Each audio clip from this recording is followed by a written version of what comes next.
Hello everyone. Hello everyone. Welcome you all in the next class of 10th board. Today we take a second poem, My Good Right Hand. Charles मैकी के द्वारा लिखी हुई है, compose की हुई poem है ये My Good Right Hand. It is also a very inspirational and motivational poem. There is also a good message to human beings. My good right hand. What is the means of that? इसका meaning क्या है? What does it mean? कई लोग इसके तरह-तरह के अर्थ निकाल देते हैं. My good right hand, मेरा अच्छा दाया हाथ. मैंने एक तो गाइड में भी ये देखा, बच्चे बोल सके ना, ये इसका मीन्स नहीं है. माई गुड राइट हैंड, बहुत ही अच्छा सा मीन दिया हुआ है इसका.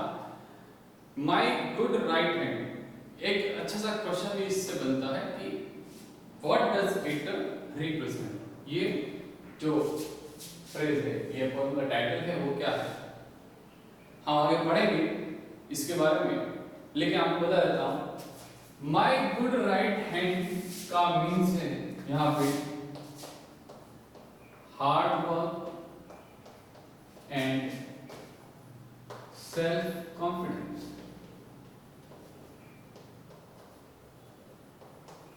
यानी कि मेहनत और आत्मविश्वास. यानी कि इसमें हमको बताया गया है कि कैसे व्यक्ति के जीवन में उसके आत्मविश्वास, उसके सेल्फ कॉन्फिडेंस, उसके हार्ड वर्क का रोल होता है. हाउ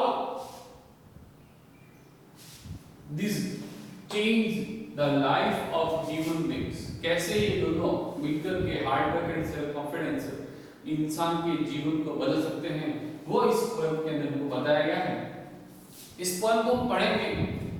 पोएट जो है वो खुद इसके अंदर एक स्पीकर के रूप में हमारे सामने इस पोएम को डायरेक्ट करता है, कहता है. सबसे पहले हम अबाउट द पोएम पढ़ लेते हैं, उसके बाद हमको इसका आइडिया आ जाएगा कि ये पोएम किस बारे में है. उसके बाद हम इस पोएम के टेक्स्ट की तरफ जाएंगे. The poem is related with the common theme of poverty and the way how it can be. यानी कि इस पोएम के अंदर गरीबी को लेकर के हमको बताया गया कि कैसे गरीबी जो है वो अपना रोल प्ले करती है और हम कैसे इससे उबर सकते हैं, कैसे इस गरीबी को रिमूव किया जा सकता है. हमको हम इस पोएम को पढ़ेंगे तो बताया कि when the poet fell in grief and some adversity or his friends and relatives deserted him. ये एक कॉमन थिंग है, इंसान के साथ ऐसा ही होता है, हमारा समाज ऐसा ही है कि जिस समय इंसान के पास खूब सारा पैसा होता है, सुख होता है, धंधा होती है, तो सब उसके आसपास घूमते रहते हैं, मंडराते रहते हैं. लेकिन जैसे ही उसका बुरा समय होता है कि वो गरीब बन जाता है, उसके पास से पैसे सुख सब चला जाता है, तो उस पैसों और सुख के साथ साथ उसके सारे संबंध, उसके सारे फ्रेंड्स वगैरह जो है वो भी उसको छोड़ देते हैं. तो यही कहा गया इस पोएम के अंदर कि जिस समय कवि पोएट जो है वो गरीबी में पड़ा, जब उसको इस दुख की परिस्थिति का सामना करना पड़ा, उसके सारे जो फ्रेंड्स थे, रिलेटिव्स थे, वो सब उनको छोड़कर चले गए. नो वन कैन हेल्प, कोई नहीं आता मदद करने के लिए. He found only lip sympathy from them. जब भी जाएंगे ना तो कहेंगे अरे कोई बात नहीं, मैं तेरे साथ हूँ, सब अच्छा होगा, ये होगा, वो होगा. यानी कि लिप सिंपैथी बहुत देते हैं, बड़ी बड़ी एडवाइस बहुत देते हैं, काउंसिल खूब देते हैं, लेकिन कोई मदद नहीं करता पैसा. तो केवल लिप सिंपैथी मिली उसको, यानी कि केवल शब्दों की सहानुभूति उसको मिली. The poet thinks that trusting other people is like building a castle on sand. एक तरीके से कहा जाता है about the poem जो है वो एक ब्रीफ के अंदर देखें तो इस पोएम का सारांश होता है. तो जैसे हम इसको पढ़ेंगे तो हमको उसका आइडिया मिल जाता है. वो कभी कहता है कि वो सोचता है कि दूसरे लोगों पर भरोसा करना, दुनिया पर भरोसा करना किसके समान है? To build a castle on sand, यानी कि like building a castle on sand. Castle, castle मतलब होता है महल, यानी कि रेत पर महल बनाने के समान है. क्या रेत पर बना हुआ महल ठहर सकता है?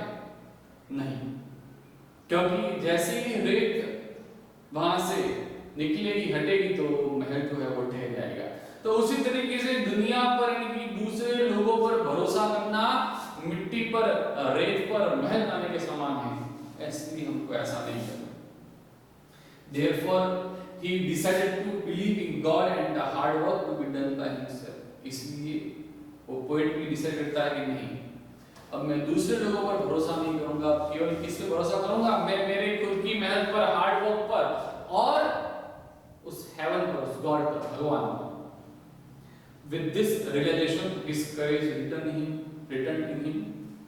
जिस समय उसको यह एहसास होता है और इसी एहसास के साथ में उसको फिर से जो उसका गया हुआ साहस था वो आ जाता है, हो जाता है कि overcame his sorrow, वह अपने उस दुख को पार पा लेता है, दुख से जीत लेता है, and soon became prosperous, और फिर से समृद्ध बन जाता है, संपन्न बन जाता है। His hard work lifted him up from sorrow and pain, यानी कि उसका हार्ड वर्क जो है, उसकी मेहनत जो है, उसका सेल्फ कॉन्फिडेंस जो है, उसको उस दुख से, उस पीड़ा से उबार लेता है और वह फिर से एक संपन्न, एक सुखी आदमी बन जाता है। Now we move to poem. I recite this poem. I fell into grief and began to complain. I fell into grief and began to complain. I looked for a friend, but I sought in vain. Companions were shy and acquaintances were cold. They gave me good counsel, but dreaded their cold. Let them go, I exclaimed. I have a friend at my side to lift me and help me whatever betide. To trust to the world is to build on the sand. I will trust but in heaven and my good right hand. ये दो stanza है, आगे के दो stanzas की और है, वो हम आगे कंटिन्यू करेंगे। आपने जब इस पोएम को मैंने जब पढ़ा, रिसाइट किया, तो आपने देखा होगा कि इस पोएम हर लाइन का जो लास्ट वर्ड था वो सेकंड लाइन के साथ में एक रिदम बना रहा है, एक लय उसका हो रहा है। तो इंग्लिश में उसको बोलते हैं राइम स्कीम। पहले वाली जो मैंने पोएम पढ़ी थी उसकी राइम स्कीम नहीं थी, और जिस पोएम की राइम स्कीम नहीं होती है उनको ब्लैंक वर्ड्स भी कहते हैं। ब्लैंक वर्ड्स, वर्ड्स का मतलब पोएट्री होता है। तो ऐसी बहुत सारी पोएम वर्ड्स होती है जिसके रिदम नहीं होता है, लास्ट लाइन के जो लेटर है वो नहीं साउंड सही करते हैं, सेम नहीं करते हैं, तो वो ब्लैंक वर्ड्स होती है। बट इसके कर रहे हैं हम, देखना। Began to complain, sought in vain. Complain, vain. Complain, vain.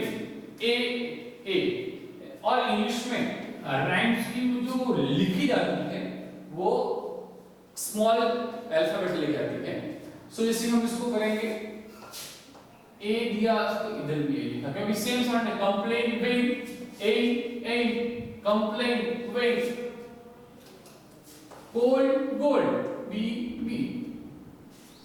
Acquaintances were cold, but dreaded their cold, gold. Side betide. At my side, whatever betide. I cease. Sand hand.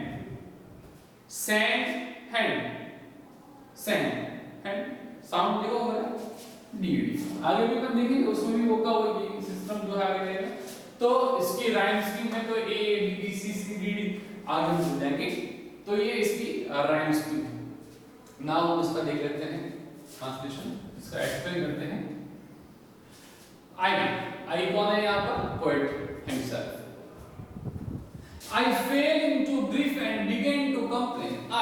मैं fell into, देखो fell मतलब गिरना, into grief मतलब दुख, grief मतलब दुख, sorrow का synonym है दुख। fell into पड़ना, मैं दुख में पड़ा, यानी कि स्थिति में, दुख की स्थिति में। I fell into grief, यानी कि मैं दुख की स्थिति में आया। कहने का मतलब जब मैं दुख में पड़ा, और इंसान जब दुख में होता है तो क्या करता है आपको पता ही है, वो शिकायतें करने लग जाता है, भगवान तूने ऐसा क्यों किया। So naturally the poet himself वो कहता है कि I fell into grief and began to complain. जैसे ही वो दुख में पड़ा, बोलता है मैं दुख में पड़ा, मैंने शिकायतें करना शुरू किया। I began to complain, complain मतलब शिकायत। बिगिन, बिगिन की second form begin, began, begin.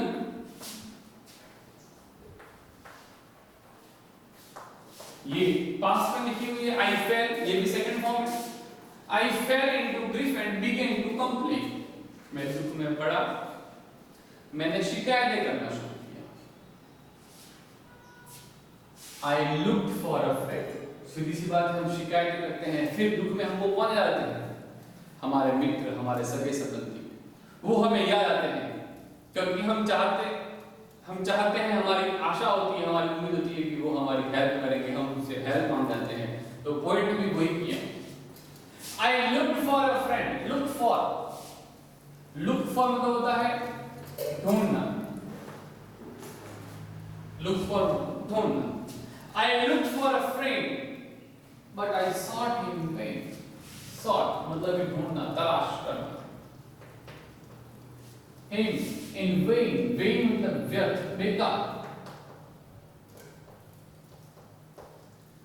कभी कहता है कि I fell into grief and began to complain. I looked for a friend but I sought him in vain. वो कहता है कि मैं दुख में पड़ा, मैंने शिकायतें करना शुरू किया, तो मैं किसको ढूंढने के लिए गया?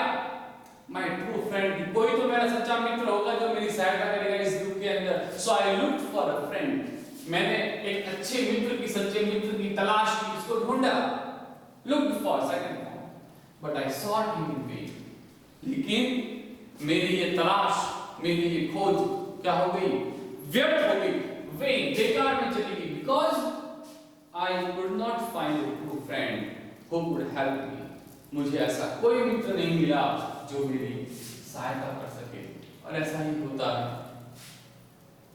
जब वो गया उन मित्रों के पास, अपने सगे संबंधियों के पास में, तो देखो क्या, कंपेनियंस वर शाय। कंपेनियंस मतलब होता है साथी, उसके जो मित्र थे वो। शाय मतलब ऐसे होता है शर्मिला, यानी कि संकोच।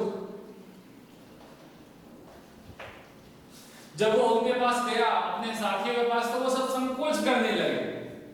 जब उसने मांगा है, मेरे प्रॉब्लम है, थोड़ी पैसों की मदद कर ले, ये कर ले, वो कर ले। अरे यार ऐसा है, वैसा है, मेरे भी ऐसा हो गया, मेरे पास अब नहीं। यानी कि दे कंपेनियंस वर शाय मतलब संकोची, शर्मिल। And एक्वांटेंसेस were gold. हमारे सगे संबंधी, हमारे परिवार वाले, जिस समय हमारा पैसा होता है, तब हमारे घर पे आना खूब लगा रहता है उनका, सब आते खूब रखते हैं, जैसे कि इनसे ज्यादा सगा हमारे कोई नहीं है। लेकिन जिस समय हमको दुख होता है, तब वो भी एक्वांटेंसेस, यानी कि हमारे परिचित हमारे सगे संबंधी। एक्वांटेंसेस फॉर कोल्ड का मतलब यहाँ पर ठंडे की, उदासीन, निष्क्रिय। हाँ करते रहते हैं, लेकिन कोई मदद नहीं करता। एक्वांटेंसेस वर कोल्ड, यानी कि सारे सगे संबंधी, सारे परिचित थे, वो भी क्या हो गए? उदासीन हो गए। पोएट कहता है कि I fell into grief and began to complain. जिस समय मुझे दुख हुआ, मैं गरीबी में, और दुख किस चीज का यहाँ पर अपन ने पढ़ा सबसे पहले इस अबाउट द पोएम के अंदर कि पोएट जो है वो यहाँ पर पॉवर्टी के बारे में बात करता है। यानी कि जब पोएट दुख में, यानी कि गरीब में पड़ा, जब वो गरीब बन गया, अचानक से उसके ऊपर विपदा आ गई, यानी बिकेम पुअर, वह गरीब हो गया। सो वो कहता है कि मैं गरीब में पड़ा और मैंने शिकायतें करना शुरू किया, मैंने मेरे सच्चे मित्र को ढूंढने की कोशिश की, लेकिन मुझे ऐसा मेरा कोई सच्चा मित्र नहीं मिला। मेरे सारे जो साथी थे वो संकोची हो गए, शाय हो गए, और मेरे सारे एक्वांटेंसेस जो थे, मेरे सारे परिचय वाले सगे संबंधी जो थे, वो भी क्या हो गए? उदासीन हो गए। उनके पास जाता वो भी सारे निष्क्रिय हो गए, कोई मेरी मदद को नहीं आया। उन्होंने क्या किया? They gave me good counsel. Gave second from दी, क्या दी? Good counsel, काउंसिल मतलब अच्छी अच्छी सलाह, सलाह खूब दी, ऐसा करो वैसा करो, हम तुम्हारे साथ हैं, ऐसा ये हो जाएगा वो हो जाएगा, भगवान सब अच्छा करेगा, ऐसा करो वैसा करो। They gave me good counsel, सबने खूब अच्छी सलाह दी, but dreaded their gold, dreaded their gold इस फ्रेज का मतलब होता है पैसे देने से डर, भय। ड्रेड, ड्रेड मतलब भय, ड्रेड मतलब होता है वैसे भय। ड्रेडेड देयर गोल्ड, गोल्ड यानी कि आप मनी, यानी कि सब लोगों ने अच्छी अच्छी सलाह दी पर किसी ने भी मनी पैसा एक नहीं दिया। ड्रेडेड देयर गोल्ड, उन्होंने उन पैसों को अपने पास छुपाए रखा, दिया नहीं, उनको भय था, यानी कि दे ड्रेडेड देयर गोल्ड, पैसे देने से डरने लगे, पैसे किसने नहीं दिए। दे ड्रेडेड देयर गोल्ड, उन्होंने अपना पैसा अपने पास रखा, नहीं दिया किसी ने। Got it? फर्स्ट स्टैंजा हमने देखा, उसमें आपको प्रॉब्लम नहीं हुई है वो। अब हम बढ़ते हैं आगे। अब जब वो गरीबी में पड़ा, शिकायतें की, अपने मित्रों के पास, अपने सगे संबंधी के पास में गया, जब किसी से कहीं से भी कोई सहायता नहीं मिली, हेल्प नहीं मिली, केवल और केवल एक गुड काउंसिल मिली, तब वो एक रियलाइजेशन होता है उसको, और वो कहता है let them go, I explain, let them go, I explain, I have a friend at my side to lift me and aid me, whatever betide, to trust the world is to build on the sand, I will trust but in heaven and my good right hand। वो explain करता है, explain मतलब भावनाओं के साथ में कहना, explain प्रकट करना। I explain, वो क्या कहता है, let them go, let them go, उन्हें जाने दो, let them go, उन्हें जाने दो, किन्हें, यानी कि मेरे सारे वो मित्र, मेरे सारे वो सगे संबंधी जिनके पास मैं सहायता मांगने गया, किसी ने भी मेरी सहायता नहीं की, तो वो कहता है कि let them go, उन सबको जाने दो, किसी की जरूरत नहीं मुझे।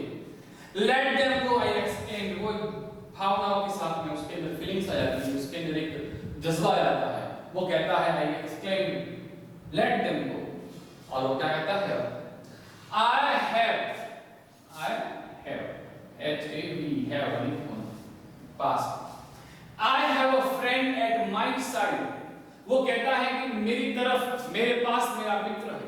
I have a friend at my side, मेरे पास, मेरी तरफ, माय साइड की मेरी तरफ, मेरी तरफ मेरा एक मित्र है जो कि टू लिफ्ट मी,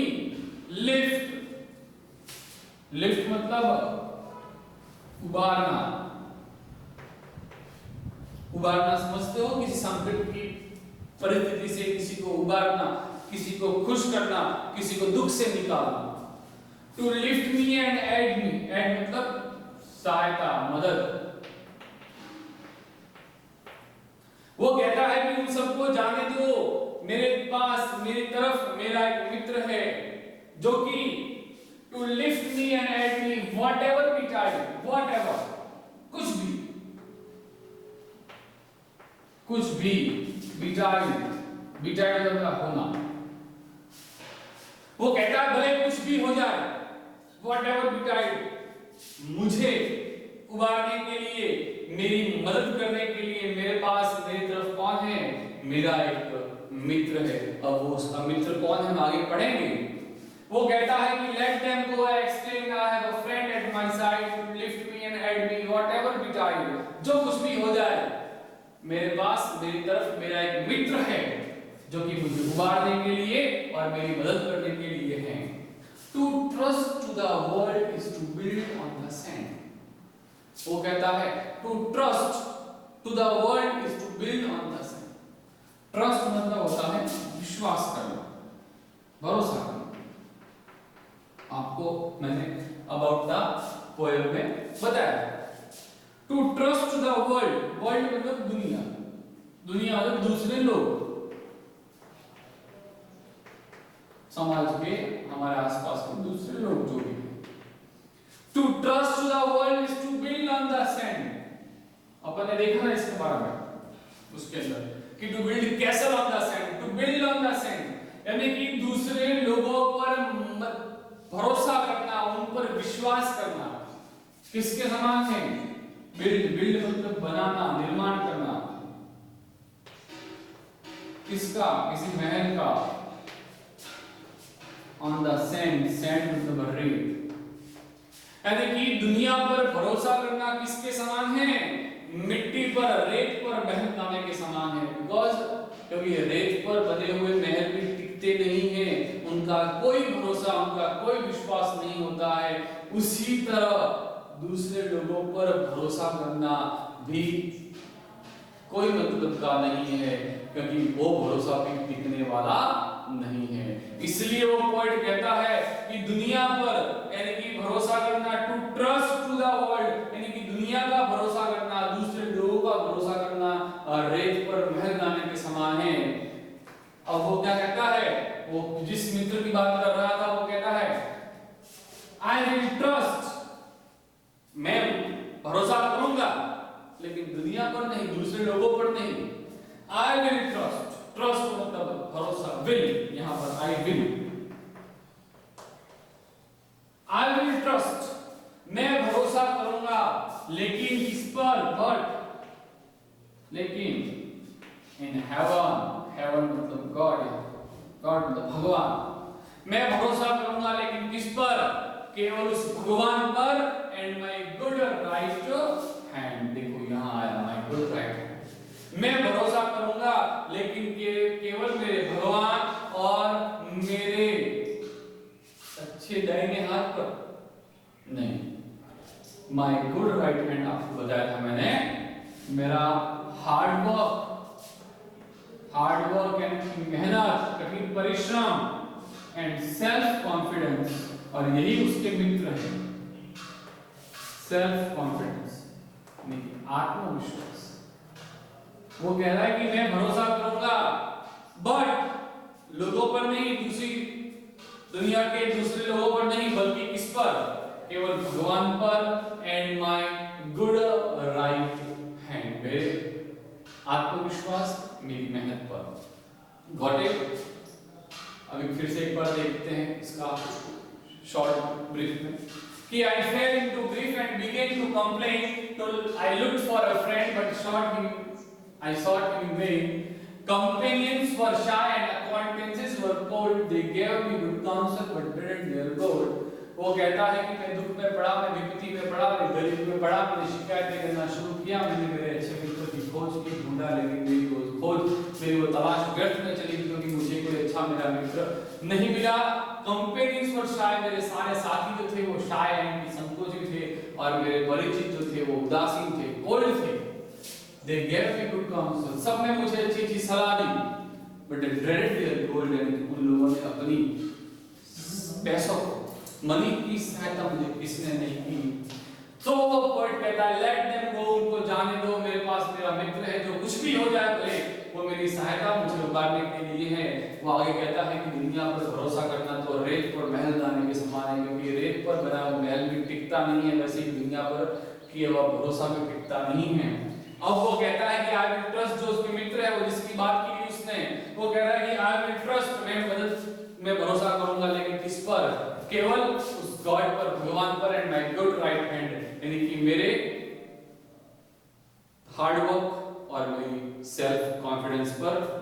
अब अपन आगे नेक्स्ट पढ़ते हैं, जस्ट मिनट।